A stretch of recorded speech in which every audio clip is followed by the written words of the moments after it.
All right, welcome back. It's fast approaching 8:17. There's a former student at Mother McCauley High School who is accusing her water polo coach of sexually assaulting her. Yeah, and now the Survivors Network of those abused by priests, or SNAP, they're saying it's time to focus on more than just the allegations that are against these priests.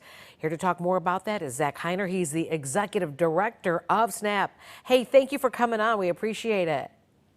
Good morning, Anita. Good morning, Scott. Thanks for having me here. Yeah, so let's talk about this. Why would this move, to add to lay persons to the diocese list be so important to you? The big thing is, in the course of the sexual abuse crisis in the Catholic Church, so much attention has been paid just to the role of priests. But we know that priests aren't the only people sexually abusing children and the vulnerable in these institutions. Brothers, nuns, as we see in this case, lay employees can as well. And the point of listing these folks has never been about just listing the priests. It's been listing people who have abused their authority to hurt children within these institutions. And so we simply think that the Archdiocese should mandate that it and all of its dioceses in Illinois list lay employees along the priests that they know have abused children. Well, Zach, let's talk about this victim. She alleges that the abuse took place between 2012 and 2016. She was just 13 at the time.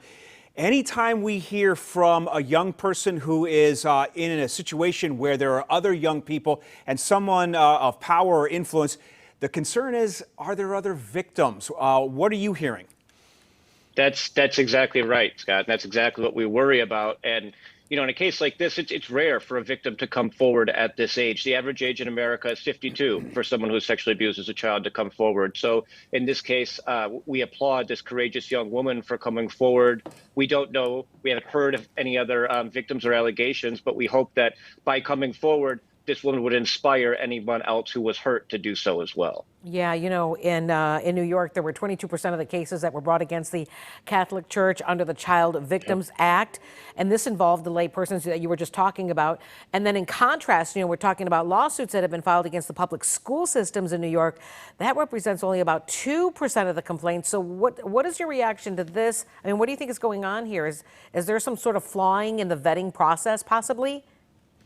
I think it's a staggering statistic that to me shows that the Catholic playbook, as uncovered by A.G. Shapiro in his 2018 Pennsylvania grand jury report, wasn't just used in churches by priests and bishops, right? It is something that permeated the entire institution and was likely in use in schools and other areas as well to minimize the damage that these sort of stories and cases would do to the church's reputation. So I think it's clear that there's a lot more to be uncovered, that this is a part of the crisis that is getting the attention now that it's needed for a long time. And again, we hope that this inspires more people who were hurt by teachers and janitors and those kinds of people to come forward as well. Yeah, and real quick, because we're almost out of time, Zach, but to that point you just made, often there's trepidation, there is shame, there is fear. Yeah. What's your advice to somebody who has been holding that information to his or herself?